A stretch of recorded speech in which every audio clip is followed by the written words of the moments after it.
So this show has gotten very hectic the last couple episodes. So what I did was I drew out a chart and I talked about that chart for a good 6 minutes or so. I'm going to include that right now. This chart is not for someone who's completely understood the show first time watching and is going to yell at me about getting the names wrong or not including this character or that character. It's a chart if you're kind of confused and want a summary of the characters we have and the relationships between them midway through the season going forward. Definitely keep watching this video. If not, and you're just going to yell at me for screwing up a name, just don't watch. You're not going to like it. Fair warning now. And by the way, if you notice the coffee stains on the page, just as I was trying to figure out how I'm going to get this stupid phone to be aerial over the thing, I spilled this little bit of coffee and it just went everywhere. It went on my computer charger, a few got on the page, and I just couldn't bear to rewrite all those names out again. So I apologize for the coffee stains. It is what it is. Okay, so the first family, the Dopplers, Bernd, he founded the nuclear power plant, and he's the dad of Helg. He's the guy, he used to be the groundskeeper, and he had a crush on Claudia over here, but right now, in present time, he is old, keeps running away from the retirement home, keeps muttering TikTok, it's happening again, I have to stop him. So he's that kind of crazy old guy who seems to be on a mission to stop Noah. And then he is the father of Peter. He is the closeted gay person who's having sex with transsexual or transgender prostitutes and is married to Charlotte. Now, she is one of the two main detectives in present times, and she is the partner of Ulrich here. Now, they have kids, Elizabeth, who is the girl who is deaf and very young, and then Franziska, I'm not quite sure how to say it, she is now dating Magnus. So they are, I don't know, dating, more like just hooking up. Now, so that's the Dopplers.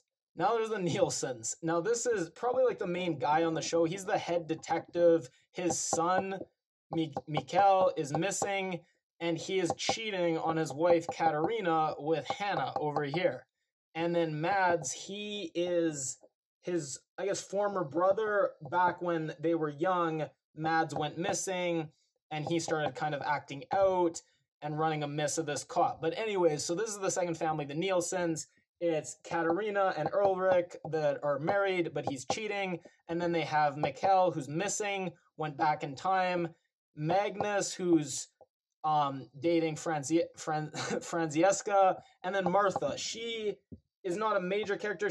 Well, actually, no, she is. She is dating Bartos, technically. But she likes Jonah. They kind of had a thing before Jonah had to go away to the mental hospital because he was upset about his dad committing suicide. And just recently, at the end of episode 5, they kissed. So, and that's bad because Jonas and Bartos are best friends. So this is kind of a love triangle that's going on. And then, okay, so we're at the Cohnwalds. And Ainz, she's the nurse who took pity on Mikkel when he traveled back in time and actually ended up becoming the mother of Mikkel. And we learned that as a spoiler at the end of episode 5. And then as the mother of Mikkel, who we learn is actually Michael. They are the same person. And then Michael meets Hannah, who had a crush on Ulrich back when they were kids, but got kind of spurned by him, accused him of rape in Katarina, which may or may not be true. Seems like it's not, but you never know. And then started dating this new boy from the future, and they grew up, and then they had Jonas. So, last family, the Tiedemanns. All the other families, they're kind of, I guess, good in a sense. Like, some of them have bad people. Like, this guy seems pretty corrupt as, like, the founder of the nuclear power plant. He was hiding this nuclear waste and stuff, but they all seem pretty good for the most part. Again, Ulrich's a cheater, but he seems like a decent guy. You feel for him. This family's pretty evil, the Tiedemanns. So we got Egon, who's this like asshole cop who's a drunk and just has it out for Ulrich, and he's kind of like one of the main villains on the show, I guess. Then Claudia, she is, the daughter of Egon, and she's the new female head of the power plant, and she wants to kind of know what the sketchy stuff is going on. So she's talking to Bernd, and he shows her this all this nuclear waste in the cave. So kind of we're not quite sure happening, but there's some kind of cover up. And then Regina, so in present time, she's the head of that of the hotel, kind of seems pretty miserable. As a kid, she's more of kind of an outcast. Her mom's really mean to her. And now Regina is married to Alexander, who's the current head of the nuclear power plant. So basically, if I draw this line, this is when people were in their prime, in their adult life. So this is where we get the cross of like Claudia was in her prime in the past, Regina was in her prime in her adult life in the future. And anyways, Regina's son is Bartos, who again seems like kind of not a great guy, kind of pretty into drugs and doesn't seem like the greatest guy. So like this family, I guess they're not all bad, but again, Egon's kind of an asshole cop. He's the head of this nuclear power plant, who's probably covering up some shady stuff. Claudia seems like a pretty horrible mother. Regina just seems kind of very mean. And then Bartos, seems like not the greatest guy. So this is kind of who we've got so far. Who's missing? So there's one person in the past and three in the present. So in the past, in the 1980s, it was Mads, who's Ulrich's brother. And then first was Eric. He's kind of a floater. He's not connected to the family. And then we have the second was Mikkel, who we've talked about, the son here.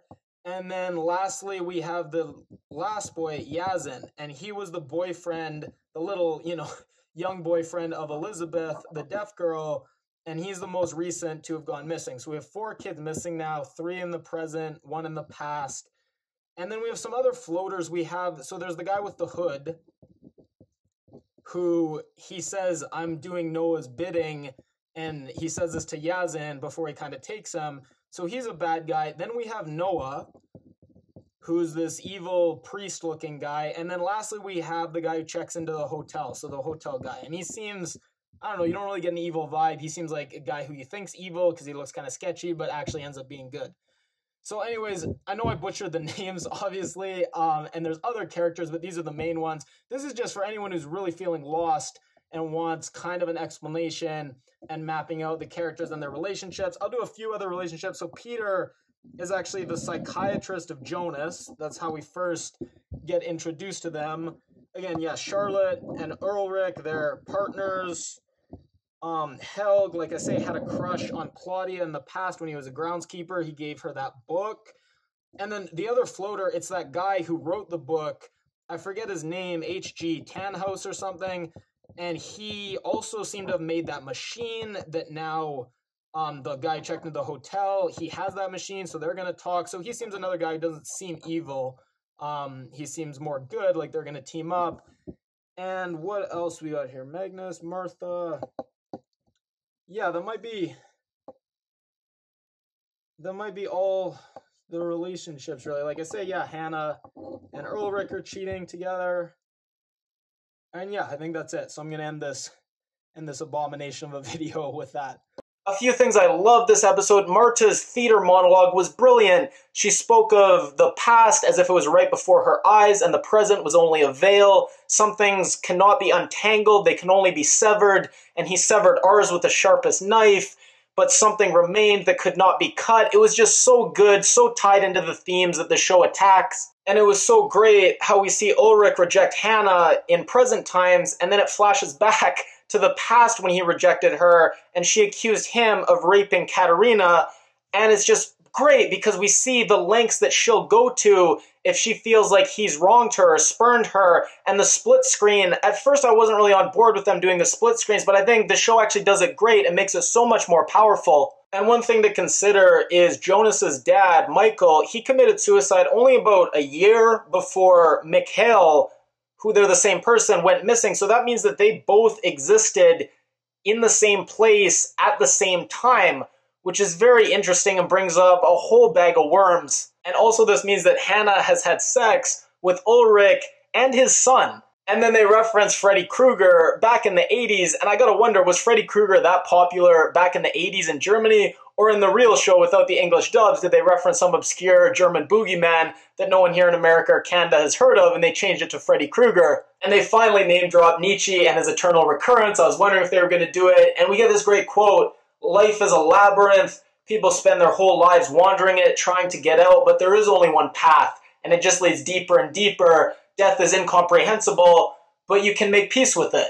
And also, I keep waiting for the cinematography to be beautiful but feel repetitive, where we get the same shots over and over and over again. But I feel like each new episode, we get beautiful images that not only are beautiful, but they're different from everything we've seen before. Yeah, we've seen a few repeat shots, that shot of the power plant from that one angle, but for the most part, it's just new images each new episode. This is my favorite show in terms of just beautiful visuals. I love the priest saying, yeah, it's good to question, but we should also question those who question sometimes. Very chilling, and so many little things the show does. Like Elizabeth, we see her with this very distinctive hat, and over and over again, and then when we see her go missing, and her mom just holding that same hat is just such a powerful image that just drives the theme home. I loved when they're dissecting the sheep, and then the symbolism where they talk about one sheep panics and the whole herd freaks out, and they relate that to Chernobyl and how people are, panicking about the dangers of nuclear power.